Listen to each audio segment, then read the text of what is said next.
ওয়েদারটা জাস্ট শুধু দেখো একবার,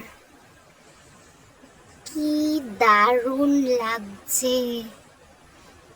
কি ঘুরতে যেতে যে ইচ্ছা করছে, বাট আমরা ঘুরতে যেতে পারছি না বলে জানলা দিয়েই শুধু উপভোগ করছি ওয়েদারটা। ভালো লাগছে না, পয়সা নেই একটু ঘুরতে যাব আমরা।